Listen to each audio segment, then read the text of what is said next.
உருடி.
உருளைக்கிழங்கு செய்வது எப்படின்னு இந்த வீடியோக்குள்ளே போய் பார்க்கலாம் வாங்க. எண்ணெய் தேவையான அளவு காய்ச்சி கடுகு கொஞ்சம் போட்டுக்கலாம். வெங்காயம் கருவேப்பிலை போட்டுக்கலாம். மஞ்சள்தூள் நல்லா வணக்கிக்கலாம். தேவையான அளவு உப்பு, உருளைக்கிழங்கு கொட்டிக்கலாம். கொஞ்சம் பெருங்காயத்தூள், மிளகுத்தூள், வேற எந்த காரமும் போட தேவையில்லை. இந்த மிளகுல இருக்கிற காரமே போதும். பிடிக்காது, வாயில் இருந்தாலும் நல்லா இதாகிடும். அதனால மிளகு உருளைக்கிழங்கு வறுவல்.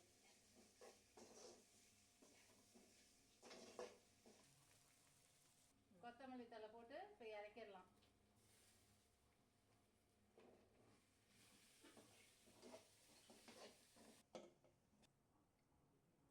உருளைக்கிழங்கு வறுவல் ரெடி ஆயிடுச்சு. வீடியோவை ட்ரை பண்ணி பாருங்க. பிடிச்சிருந்தா லைக் பண்ணுங்க. கேரட் பொரியல், ஃபுட் ஃப்ரைடுக்கு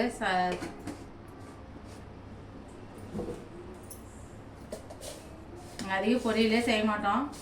இன்னைக்கு விரதம்னால பொரியல் செய்யலாம். கருவேப்பிலை, வெங்காயம், கருவேப்பிலை, பச்சை மிளகா போட்டால் நல்லாயிருக்கும் வாசனையாக. கேரட்டை போட்டுக்கலாம்.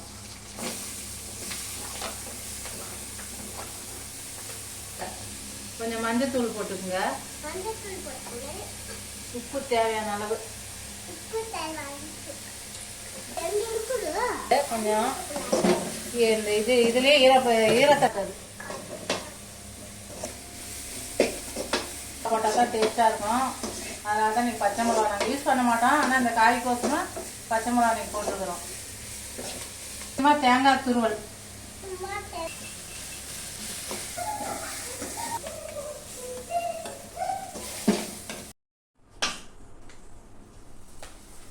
அனைவருக்கும் குட் ஃப்ரைடே நல்வாழ்த்துக்கள். இன்னைக்கு என்ன சமையல்னு பார்க்கலாம் வாங்க.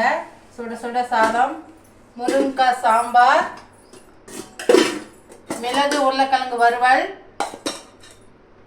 ரசம், ஆரஞ்சு ஜூஸ் ஜில் ஜில்னு, கேரட் பொரியல், தயிர், கடையில் வாங்கின போண்டா, அப்பளம். ஃப்ரெண்ட்ஸ் சாப்பிட்லாம். இந்த வீடியோ உங்களுக்கு பிடிச்சிருந்தா லைக் பண்ணுங்கள், ஷேர் பண்ணுங்கள், கமெண்ட் பண்ணுங்கள், சப்ஸ்கிரைப் பண்ணுங்கள். தேங்க்யூ, பாய். நெக்ஸ்ட் வீடியோவில் பார்க்கலாம்.